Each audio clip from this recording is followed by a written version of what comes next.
여러분 안녕하세요, 김욱혜입니다. 한 주간의 영화연예 학습지 주간 김욱혜 20호, 벌써 20호네요. 지금까지 충실하게 봐오셨다면 140일의 지구상 엔터테인먼트 소식을 거의 꿰고 계신다는 겁니다. 일요일 오전 10시 앞으로도 꼭 챙겨보세요. 지금부터 가보시죠. 일론 머스크 얘기부터 좀 해보죠. 일론 머스크는 과거에 앰버 허드와의 연문설이 보도된 바가 있었죠. 조니는 자신의 결혼기간 동안 앰버가 바람을 폈고 그 상대가 일론 머스크라고 주장을 했었고요. 당시 조니와 앰버가 살았던 조니의 펜트하우스의 엘리베이터 안에서 두 사람의 요로코롬 친밀해 보이는 모습이 공개된 적도 있었습니다. 7월 17일에 열린 법정에서는 조니의 펜트하우스 관리인이 나와서 일론이 언제 왔었는지를 밝혔었는데요.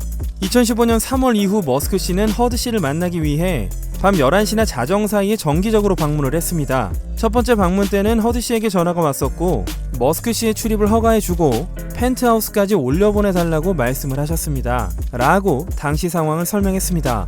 그리고 여러 번 방문 후에 허드 씨는 머스크 씨에게 주차장 리모컨, 조니 뎁 씨의 펜트하우스의 열쇠를 제공했고 머스크 씨는 일주일에 몇 번씩 뎁 씨가 집에 없을 때마다 찾아왔습니다. 라고 덧붙였죠.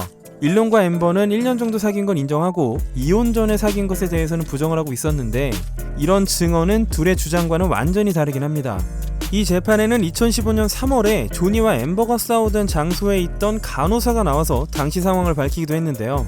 간호사 데비 로이드라는 사람인데 조니가 전 여친과 외도를 했네 마네 하면서 두 사람이 야밤에 한판 붙었는데 어젯밤에 너무 빡셌어요. 두 사람이 또 싸워서 갈라놓는데 애를 먹었습니다. 라는 메시지를 보냈다고 합니다. 메시지를 받은 경비원은 때린 사람은 앰버이고 조니한테 레드불 깡통도 던졌다고 주장을 했습니다. 그리고 3일이 지나고 7월 20일에 또 재판이 열렸죠. 이날엔 두 사람이 싸우고 있는 음성이 공개가 됩니다. 여러분들도 잘 아시는 나는 치기만 했지 주먹으로 때리지는 않았다 라는 그 명언이 재판장에 흘러나왔고 내가 또다시 폭력을 휘두르지 않을 거라고 약속할 수는 없다 라는 말이 이어지는데 가끔 이성을 잃고 화내는 건 앰버 쪽이라는 조니 측 주장에 약간 무게가 더해졌고요. 21일 재판에서는 앰버가 직접 나와서 2015년 2월 바하마에 있는 조니의 섬에서 결혼식을 올린 날 나는 시종일관 미소를 짓고 하객들을 즐겁게 하고 싶었지만 내 인생에서 이렇게까지 고독을 느낀 적이 없었다. 왜냐면 축하를 받는 자리에서 조니는 몇 번이나 자리를 비웠고 오랫동안 욕실로 사라졌었다. 그는 더 많이 질투했고 의미를 알 수 없는 행동을 했으며 그날 밤부터 그가 을 하는 걸 두고 싸움을 벌여야만 했다 라는 말을 하면서 조니가 쟁이라는 쪽으로 굳혀나가죠. 2016년 5월 22일에 제임스 프랑코가 왔을 때 제임스가 내 얼굴을 보고 맙소사 라고 말하면서 놀랐었다는 말도 했는데요. 이 전날 조니가 나한테 폰을 집어 던졌다 라고 앰버가 말했었고요. 그런데 그걸 맞은 상처를 제임스 프랑코가 봤다는 것이죠. 일론 머스크와 앰버가 주고받은 문자도 공개가 됐습니다. 대충 말씀을 드리자면 앰버가 조니에 대해서 접근 금지 명령을 받고 싶다고 일론에게 털어놓고 있고요. 일론은 뭔가 내가 해줄 수 있는 건 없어? 365일 24시간 경비를 붙이는 건 어때? 라고 제안하거나 내가 날 다신 만나고 싶지 않더라도 이 제안은 받아들여 주겠지. 어쨌든 바보 같은 짓을 해서 미안하다. 연락을 못하는 게 너무 힘들다. 난 너를 정말 좋아할 뿐이니까. 이 내용을 두고 조니 뎁의 변호사는 앰버 당신은 조니가 질투한다고 비난하지만 이걸 보면 당신이 누구와 소통하고 있었는지 알 수 있겠네요 라고 말했고 그래도 결혼 생활 중에 사귄 건 아니라고 앰버는 재차 부인했습니다. 그리고 앰버는 조니는 내가 영화를 함께 찍는 배우들 거의 전부를 나와 을 한다고 여겼고 취하기만 하면 그 배우들에게 경멸스런 별명을 붙였었다. 예를 들어 레오나르도 디카프리오는 펌킨헤드, 채닝 테이텀은 포테이토 헤드라고 불렀다고 주장을 하기도 했고요. 다음 날인 22일에는 동영상이 하나 공개가 되죠. 앰버와 조니의 가족들과 마릴린 맨슨이 추수감사절에 모임을 가졌었다는데요. 앰버는 추수감사절에 조니한테 맞았다고 주장을 했었는데 막상 영상을 보니 아주 화기애애한 가족 행사처럼 보인 거죠. 그래서 조니의 변호사가 그걸 따지자 앰버가 말하길 계단에서 작은 말다툼을 벌인 것이고 가족 앞에서는 안 싸우고 대개 모두가 잠든 다음에 싸웠으며 조니가 멱살을 잡고 자신을 밀었고 뒤통수에 혹이 생긴 적도 있다고 주장을 했습니다. 23일에는 앰버 허드의 동생도 참전을 합니다. 자신은 언니가 맞고 있는 걸 결혼 초기부터 알고 있었고 멍이나 상처나 화상 등이 보였다면서 결혼한다는 소리를 듣고선 하지 말라며 만류를 했고 결혼 이후에는 도대체 왜 참고 사냐고도 물었다고 합니다. 2014년에는 조니에게 왜 앰버를 때리냐고 물은 적도 있었는데 조니는 그저 누른 것뿐이고 때린 적은 없다면서 그 문제를 경시했고 자신의 폭력을 정당화했다고 주장을 했습니다. 그러자 조니의 변호사가 나와서 엠버의 여동생인 휘트니는 조니가 소유한 펜트하우스에 임대료도 안 내고 1년 동안 살고 있었다면서 만약 옆에 있는 집에서 무슨 일이 있는지 한순간이라도 생각을 해봤으면 1년 동안이나 그 집에 살았겠냐 라고 되묻기도 했습니다. 엠버는 2016년 5월 어느 날 밤에 자신이 조니를 때린 것을 인정한 적이 있었습니다. 그런데 그걸 자기 동생을 조니가 때리려고 해서 지키려고 했다고 했었는데요. 조니가 전 여친을 계단에서 밀어서 떨어뜨렸다는 소문을 들은 기억이 있어서 그랬다고 당시의 정당성을 주장했습니다. 조니의 변호사는 아니 왜 수년간 안 하던 얘기를 지금에서야 하냐 라고 물었고 엠버는 마음과 생각을 정리할 시간이 없었다고 대답을 했습니다. 언론들은 조니의 그 전 여친이 90년대에 조니 뎁과 사귀었던 모델 케이트 모스가 아닌가 추측을 하고 있죠. 네, 두 사람의 금주 재판 내용은 여기까지입니다. 여러분들은 어느 쪽에 더 모순이 있다고 느끼시나요? 톰 크루즈가 우주에서 영화 찍는 건 다 아시죠? 그걸 스페이스X와 나사가 도와주고요. 감독은 더그 라이먼으로 결정이 돼서 대충 기획은 되고 있나 보다 싶었는데 알려지기로는 유니버설이 이 영화에 배급 협상을 하는 중이라고 합니다. 톰이 주연하는 유니버설 영화는 2017년의 망작 머미까지였었죠. 행운을 빕니다. 이제는 정말 지긋지긋한 연기 소식인데요. 드웨인 존슨이 주연을 맡는 DC 영화 블랙 아담의 촬영이 2021년으로 연기가 되었습니다. 원래는 올 여름에 촬영 예정이었는데요. 아예 내년으로 미뤄진 거죠. 그런데 변수가 하나 있습니다. 드웨인 존슨은 블랙 아담을 찍기 전에 넷플릭스의 레드 노티스 촬영을 먼저 해야 되거든요.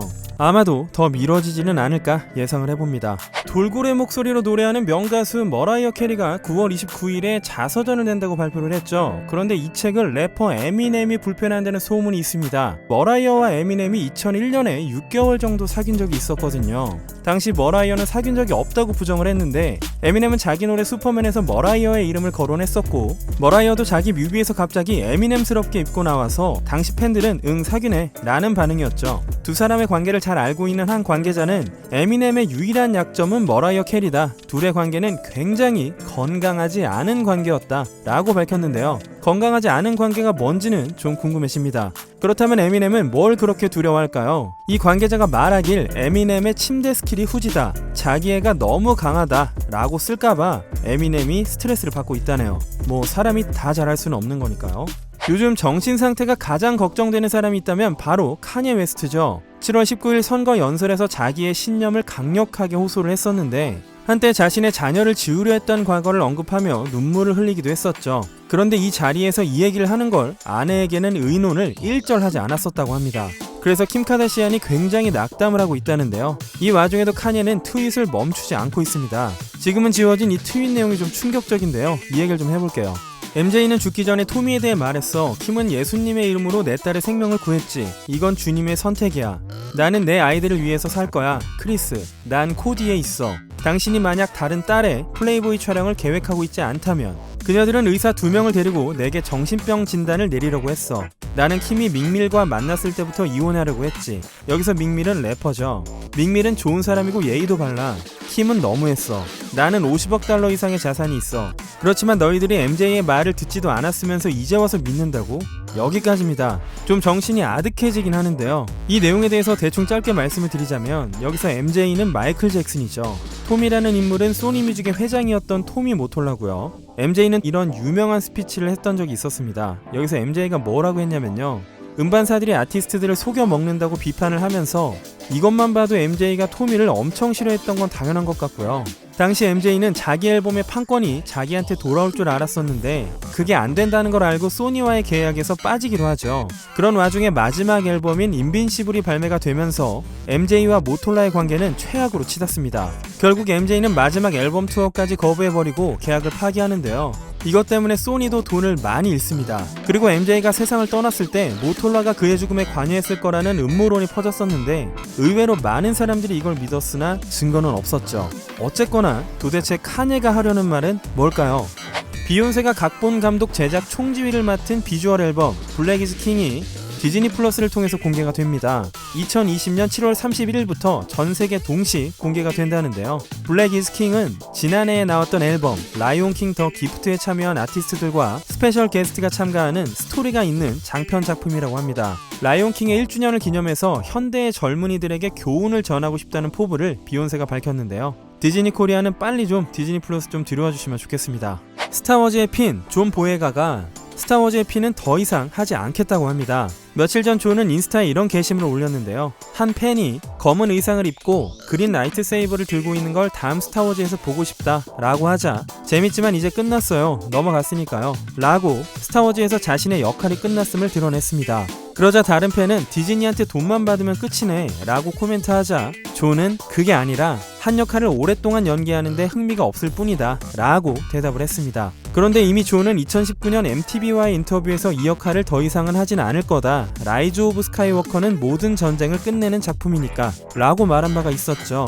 네, 전쟁만 끝낸 게 아니라 스타워즈 자체를 끝낸 게 문제긴 했지만 말이죠. 레오나르도 디카프리오가 여친과 여친의 엄마와 함께 있는 모습이 카메라에 담겼네요. 얼마 전에도 해변에서 지내고 있는 모습이 찍혔었죠. 최근 몇 달 동안 레오는 여친 카밀라의 집에서 지내고 있었다고 합니다. 원래 친구들을 많이 만나는 레오지만 최근에는 대부분의 시간을 카밀라와 보내고 있다고 합니다. 하와이 카우아이 섬의 약 700에이커의 광대한 토지를 소유한 페이스북의 설립자이자 CEO인 마크 주커버그. 요즘 그는 아내인 첸과 딸과 함께 휴가를 즐기고 있다네요. 여기서 대량의 선크림을 바른 주커버그를 보고 사람들은 마임 서퍼라던지 조커 또는 센과 치히로의 행방불명에 나오는 가오나시까지 닮았다면서 짤을 올리는 중입니다. 지난 한 주 동안 일본 연예계는 애도의 물결이 일었었죠. 배우 미우라 하루마가 7월 18일 오후 12시 35분경 안타깝게도 아주 먼 곳으로 떠나고 말았습니다. 발견자는 매니저였고 전날까지도 평소와 다름이 없는 모습이었다는데 드라마 촬영 시간이 지나도 모습이 안 보여서 집을 찾아갔다고 합니다.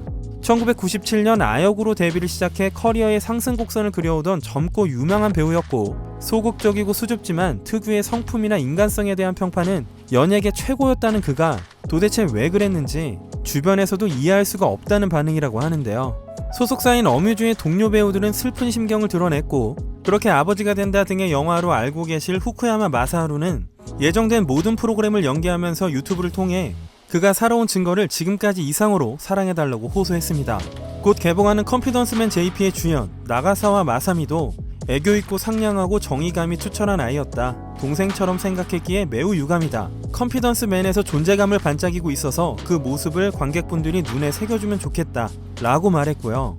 앨범을 내기도 했던 미우라의 두 번째 싱글이 8월 26일에 나오기로 했으나 한 달 정도를 앞당겨 선행 발매를 했고 아마존 뮤직에서 3위에 올라있기도 합니다. 그런데 문제는 그 다음이었습니다. 그 원인에 대한 추측이 난무하기 시작한 것이죠. 금욕적이고 완벽주의자적인 성격 탓에 너무 주위를 배려하는 자세를 가졌기에 그 나름의 내적 갈등과 고통이 있었을 거라는 추측부터 악플 때문이 아니냐는 추측도 있었고요. 1월에 미우라가 드러나는 것이 깨끗한 건지 드러나지 않는 것이 깨끗한 것인지 어떤 업계나 직종이든 두들겨 패서 기력을 뺏어가 버린다. 모두가 실수하지 않는 건 아니라고 생각해 라는 트윗을 올렸었는데요.